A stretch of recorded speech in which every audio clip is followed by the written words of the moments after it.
Good afternoon, friends. I, Rakhi Sharma, Program Coordinator ACPDM, welcome you all in this interactive teleconferencing program of Advanced Certificate in Power Distribution Management. It's our privilege to have Shri Saurabh Kumar from Bureau of Energy Efficiency as an expert of today's session. He will discuss about the acts and policies of distribution sector. Friends, this is the interactive sessions. If you have any query, you can call us. Our toll-free number is 1800-12345. Now I would request Shri Saurabh to take up his presentation. Thank you, Dr. Sharma. In the first session, I talked about the Electricity Act, the tariff policies, the National Electricity Policy, etc., etc. What I will focus on in this session is the distribution sector in particular, and how this policy and the legal framework applies to the distribution sector. And just to give you a brief overview of the legal framework, electricity sector in India got regulated by a law in 1910, which was the Electricity Supply Act, as it was called. There, it would be very surprising for many of you to know that what was mandated under the Act is that the distribution will be solely through private licensees. This went on till about 1947. Then when we had this Electricity Act of 1948, the private distribution licensees were nationalized in a sense, and the state electricity boards were created as vertically integrated utilities which covered the entire spectrum of generation, transmission and distribution. And there were various reasons, because as I mentioned, there is a universal service obligation as far as electricity is concerned, given that it is a basic need. And there were concerns at that point in time that possibly the private licensees may not adhere to these principles in letter and spirit. Anyway, whatever is the reason, this is what happened, and the state electricity boards, which all of us know of and most of us have a very close relationship with, came into being. Then, what has happened now? The Electricity Act 2003 talks about unbundling, which means in a matter of almost 100 years, we have turned the full circle.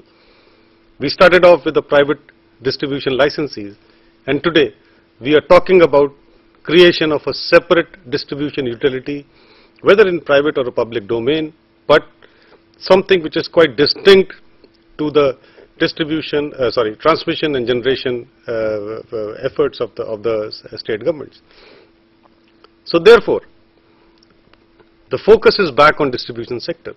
The focus is back on you and me, because we are the people who would provide the service delivery at the customer level, and which is the cutting edge level of the sector. So I will quickly turn on the distribution sector, and something which I did mention in some detail in the last session, the APDRP. Again, if you see the history of power sector reforms in the country, which I mentioned started off in early 90s, the first set of reforms talked about the generation sector.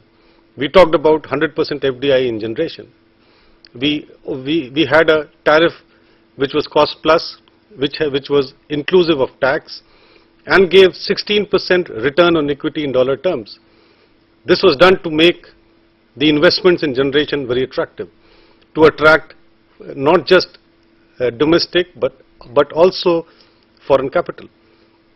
This went on for the next 5 to 6 years, and suddenly people realized that it is not good enough only to talk about generation sector, because we did not get the kind of investments that we had hoped for by unshackling the generation sector.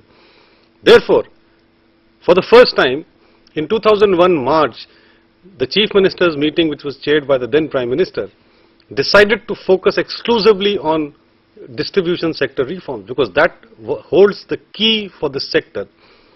And therefore, the distribution sector then on has come into a big focus as far as the central and the state governments are concerned.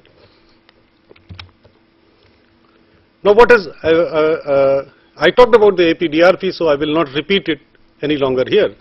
The second thing also is the Electricity Act, which I mentioned, requires unbundling of the three major functions of the State Electricity Board, which is the generation, transmission, as well as distribution.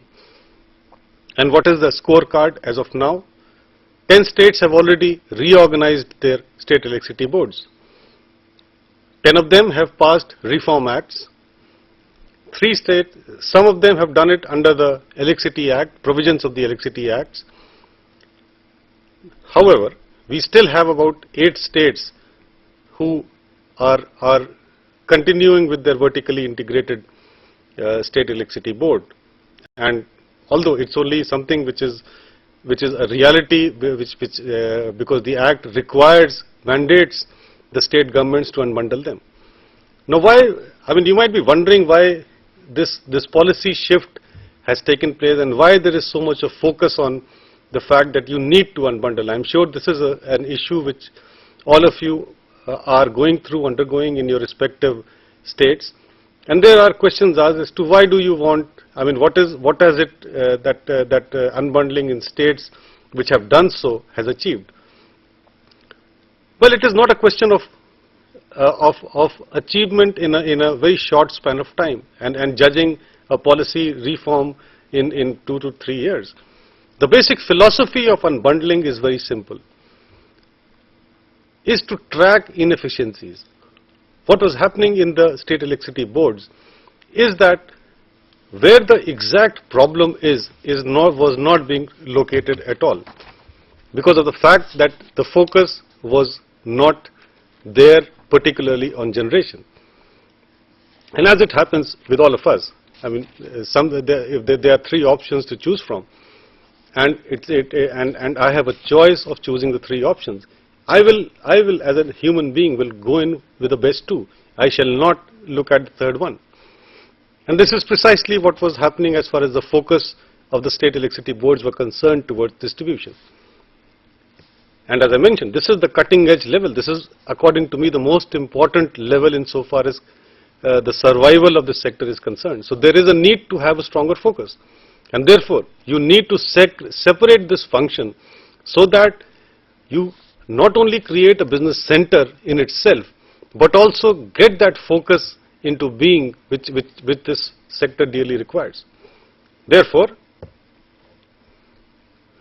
the Electricity Act requires such a reform in the state governments. And as I mentioned, about 8 states have been given times by the central government to do so in the very near future. And the dates are mentioned here, and you may take it as for your record if you do require it. Now, what has happened over a period of time? Again, these are numbers at the pan-India level. What are the 3 critical areas of the distribution network, distribution system as far as commercial issues are concerned? Billing, then whatever you bill, you collect, and reduce your losses to the bare minimum. These are simple issues that need to be tackled. But as someone said, the simple things are the most difficult in this world.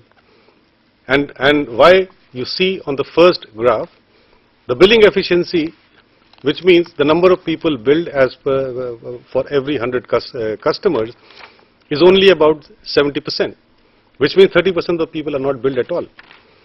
More importantly, out of these 70% people that we send bills to, we collect only 93 or 94% of it. So there's an enormous amount of leakage both at the billing stage, also at the collection stage. Now these things came into light only when the focus was exclusively on the distribution sector, because these figures, these statistics were getting lost into the statistics of generation, the statistics of transmission, and therefore you need to diagnose, you need to identify the exact problem, and these are the issues that need to be tackled. There have been many good efforts in various states to tackle the losses. And if you see the third graph, and these are figures compiled by the Power Finance Corporation, the Planning Commission, and the Ministry of Power. The AT&C stands for Aggregate Technical and Commercial Losses, and I'll take a minute to explain what it means, because there is some element of confusion insofar as T&D loss, as it is called, transmission and distribution loss, and AT&C loss. Till about 2003 and 4, the entire calculation of losses was based on T&D, transmission and distribution. And these were related to the fact that the equipment is old. There is a normal technical loss which anyway happens because of the fact electric currents flows through it.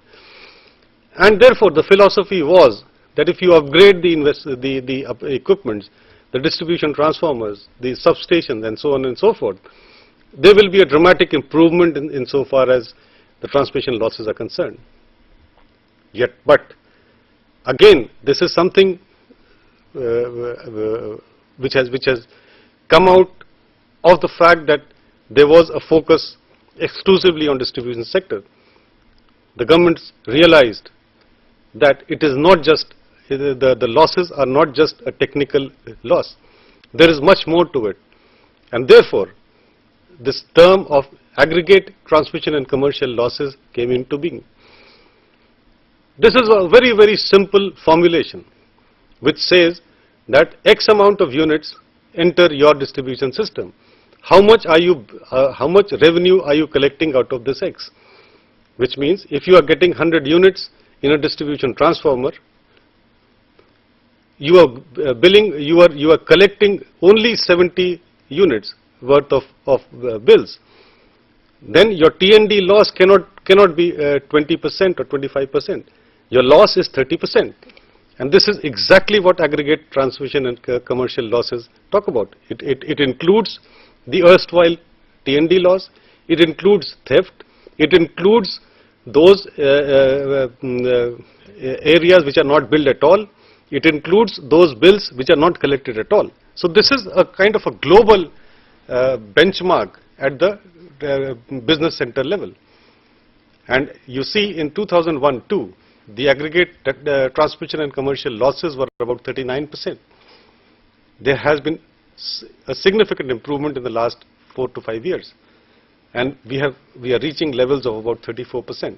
Yes, it is very, very high, but reducing 1% a year is definitely a good beginning, to say the least, because you are not just tackling upgrades of the distribution network, you are also increasing your billing, you are also increasing the amount of bills that you are collecting, and you are also checking the theft. So this has 4 different elements which was not there, which were not being taken into consideration in our earlier formulation of T&D loss. As I indicated, I shall not get into the specific details. The APDRP was launched in 2002-03 with a view to reduce AT&C losses, to reduce our outages and interruptions, most importantly, bring about commercial viability of the distribution sector. And obviously the 4th bullet is quite natural corollary of the first 3, to increase and enhance customer satisfaction. This program is by way of an additional central assistance from the central government to the state governments. The investment component is for upgrade and strengthening of distribution network, and as I mentioned, it also has an incentive component which motivates states to reduce their cash loss. Now why this is important is that, again, it is the change of philosophy from moving from T&D to AT&C, because AT&C also covers issues which are non-technical, issues which are related to theft, issues which are related to lack of incentives. Therefore, this incentive component was inbuilt.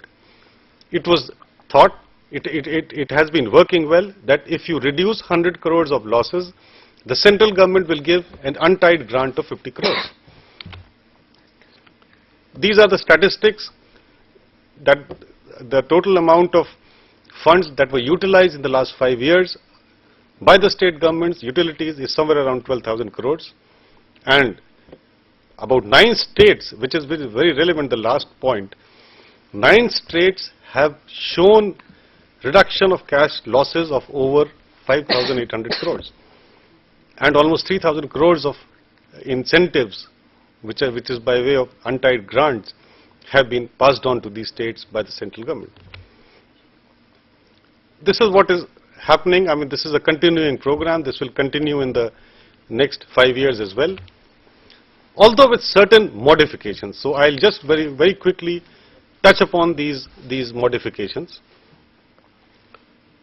And again, this is again when you run a public policy program from the state government level, you need feedbacks to align your programs better, and this is what was done in the APDRP during this 5 years.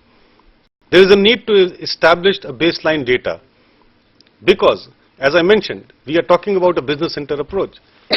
A business center which may be a substation, which may be at the executive engineer level or whatever, there has to be a baseline data available as to how much electricity is flowing in the system under the coverage of that business center, because that will fix accountability, that will provide benchmarks for giving incentives, and so on and so forth. Because unless you know at the micro level, because this is something which is going actually at the ground, unless you know what is the kind of leakages which are happening, you can never plug them.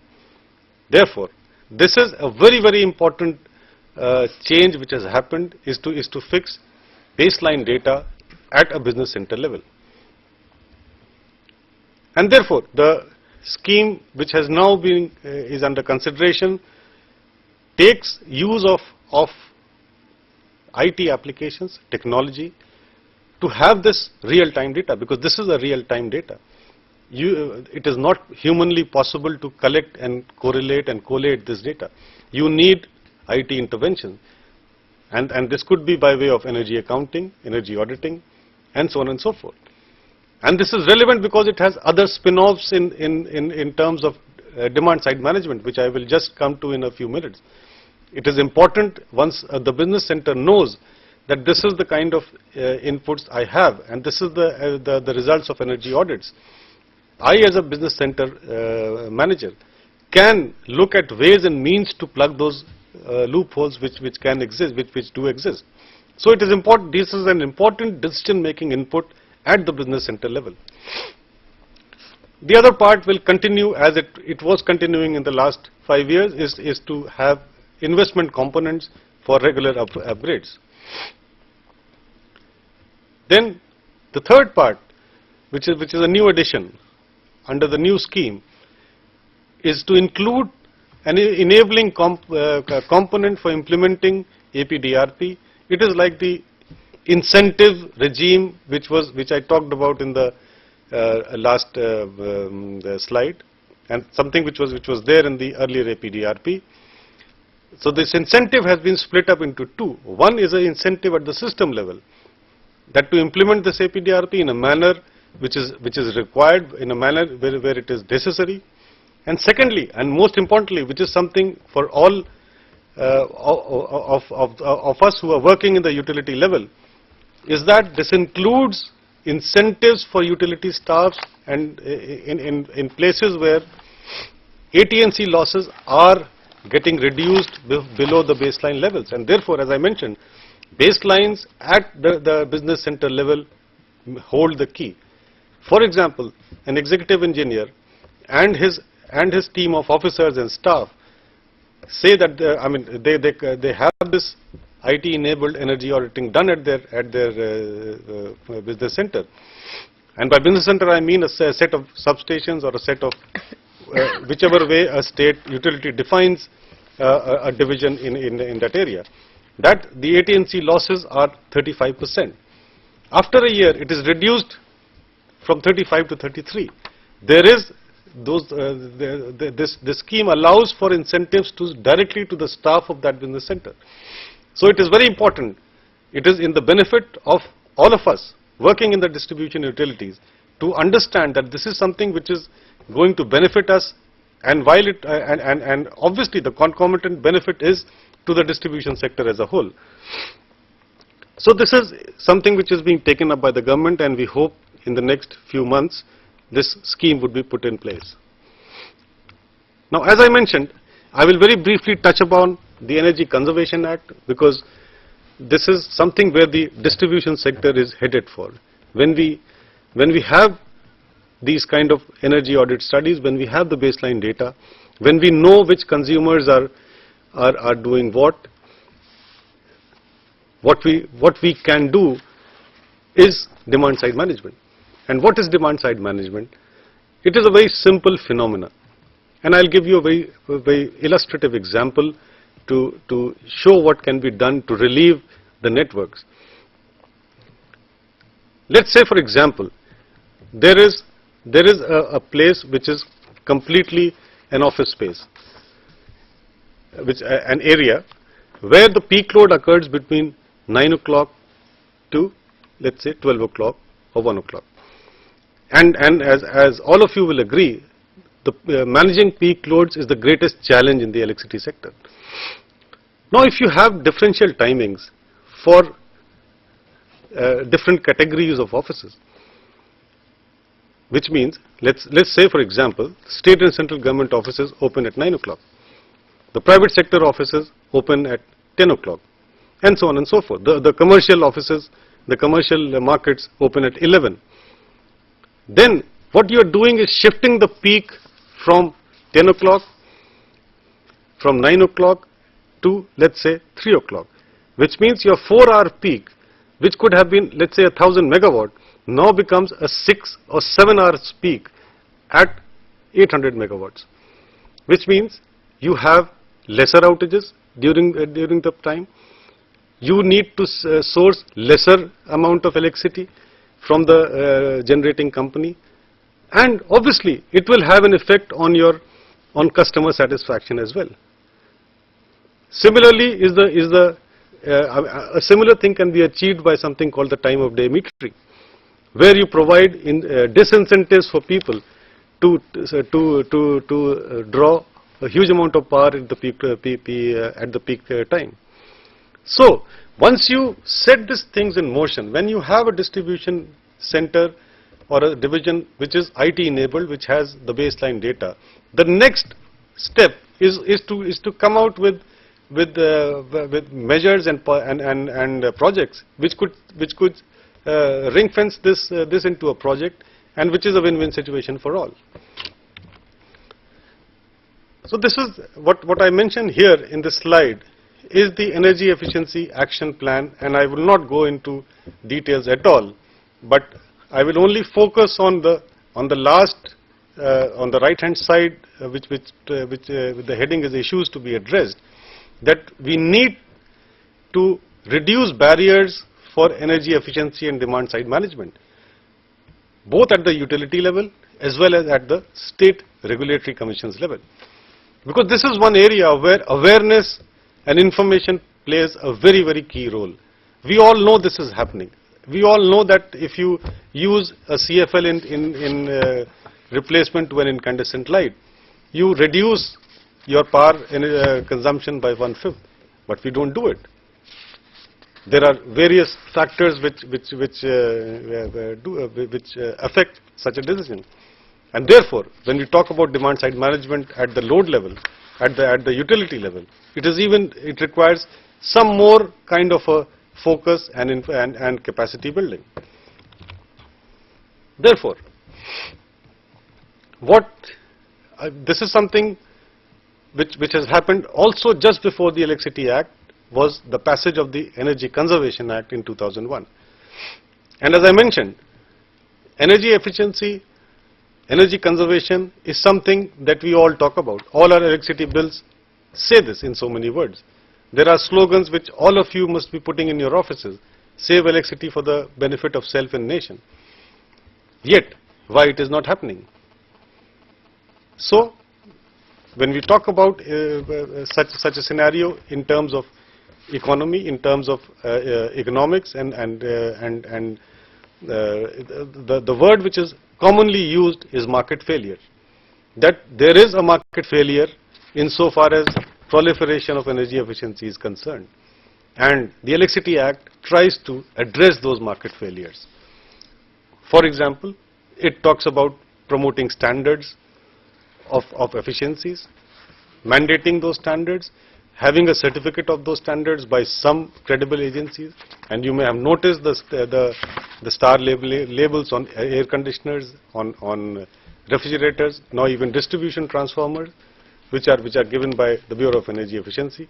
So this is an important part of the Act. This is an important part of providing the credibility, providing the information, and telling people that using this equipment does not in any manner reduce its efficacy. It provides you with much better outputs and outcomes, which are not just good for you by way of lesser electricity bills in terms of the utility. For example, if you are able to, I mean, theoretically replace the entire population of air conditioners in your area by a 5-star air conditioner, which uses almost 40% lesser power, then during the evening peak load where the air conditioners are on, you require 30 to 40% less power to give to this area. The added advantage is your outages reduced by 30 to 40%.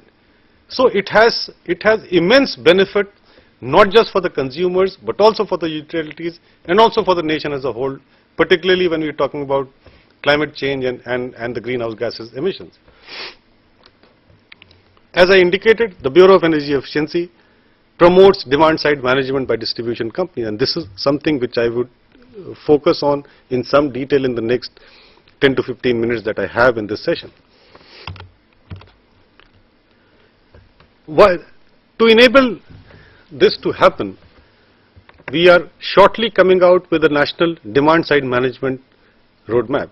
I have also indicated CDM, and I am sure you must have all heard about the Clean Development Mechanism, but I will not elaborate on this any further because this is a natural spin-off from the DSM. Once you have a demand side management project which leads to saving of electricity, as I mentioned, it also leads to saving of the greenhouse gases. And under the Kyoto Protocol, which is the climate change protocol of the world, you can get some money, some revenues out of such initiatives. Therefore, it is not just, as I mentioned, will not just reduce the network overloads of the distribution utilities, but such utility-driven demand-side management projects could also yield significant financial rewards by the Clean Development Mechanism.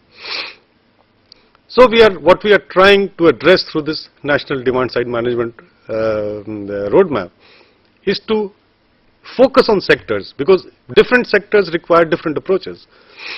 We need to have a conducive environment for facilitating this projects in the distribution sector. We need to have capacity building. We need to encourage people who are starting off this program. There is a need to define the roles and responsibilities of various stakeholders. Stakeholders are the government through the Bureau of Energy Efficiency, people like you in the utilities, and of course the regulatory commissions. CDM becomes a facilitating process in this entire thing.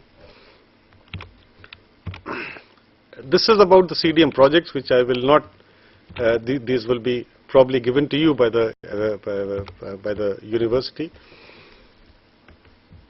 Now, this is a program which I hope some of you are aware of, because this is a lighting based demand side management program which is under preparation in about 14 different states of the country, and some of your colleagues, and I'm sure many of you, are a part of this program.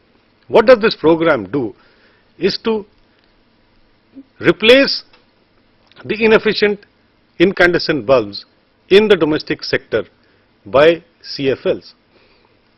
As I indicated at the very beginning, that one of the reasons why this is not happening is the fact that the CFLs cost about 100 rupees, whereas the bulb is only at 10 or 15 rupees.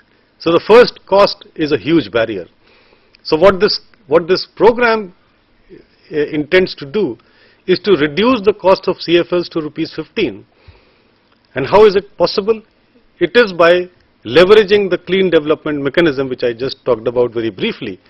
Because when you use a CFL, if you, a 100 watt incandescent bulb can be replaced by a 18 watt CFL. It gives the same kind of light output. Yes, you may have some issues about the quality of light, but I am talking about the technical lumens per watt. It is the same. Therefore, you can get the same light output by using 1/5 of electricity. By using 1/5 of electricity, you reduce the greenhouse gases by 80%, and the international market gives you money for that. And this is something, that is how we have structured this program, and we hope to launch this program in July 2008. And we have been working with, as I mentioned, 14 state utilities. I am sure you will one day or the other be involved in this project in your respective divisions.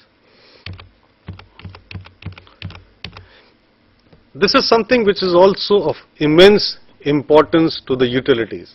You may feel that why this slide is being put out, because your work is basically to give electricity to all. Yes, it is true, but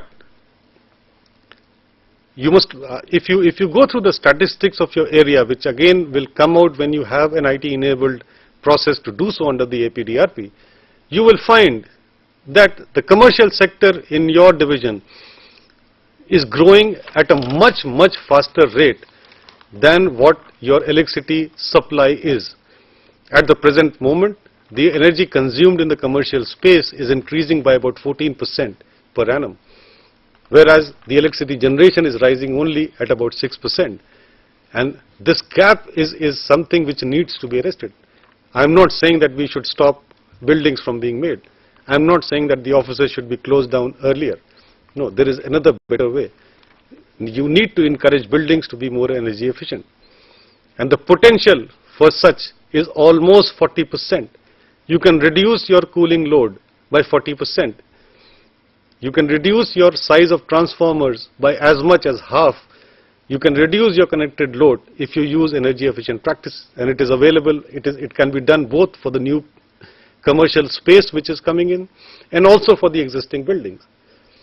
Then you may be wondering what the electricity utility has to do with this. It has a huge amount of leadership role in this area. You can propose to the regulator to provide a differential tariff. You can provide an incentive for an energy efficient building in your tariff and charge a slightly higher amount to a non-energy efficient building. By such an incentive regime, you are promoting more and more energy efficient buildings to come up. Buildings which are inefficient, they would go in for energy audits and become more efficient. Because ultimately you must realize it is the utilities which have to bear the brunt of as far as customers are concerned. And it is important to regulate the growth of electricity in the respective areas. Only then you can increase customer satisfaction. And energy efficiency by these demand side management measures provide a very simple mechanisms to do so. What are the other utility driven demand side management measures? I talked about the time of day tariffs. You have differential tariffs for different time of the days depending upon what is the peak and off peak things in your thing. Two-part tariffs. Have a tariff which is reflective of your cost, of the variable cost, and also of which takes due care of your fixed costs. Then power factor incentive and a similar thing for reactive power charges. This is particularly very important in industrial loads, because lower the power factor, the higher is the load on your network. So there is a need for providing some kind of incentives to increase power factor by particularly in industrial loads. Again, this is something which is important for the industrial loads as well, which you may be finding in your area. Overdrawal. Just as we have the UI charges at the utility level, there needs to be some penal charges for overdrawing of the load. Of course, the last point is the cost reflective tariffs. I know this is something which is beyond all of us because it has also political connotations, particularly on the agriculture side. I shall therefore not try and touch upon it. What other things can the utility do to enhance demand side management in real time? This is something that we call load management directives. Utilities through the regulator can provide directives to the consumers to restrict consumption, let's say in continuous process industries. You can have disincentives in form of levies for defaulters. And of course, once you have a set of disincentives, you need to also have a set of incentives, like the load management rebate, people who are complying with. And let me tell you, these are not theoretical things which I am talking about. Our colleagues who are there in the Maharashtra state would tell you that this is something which has actually happened in places like Pune, Nasik, and so many other places in Maharashtra.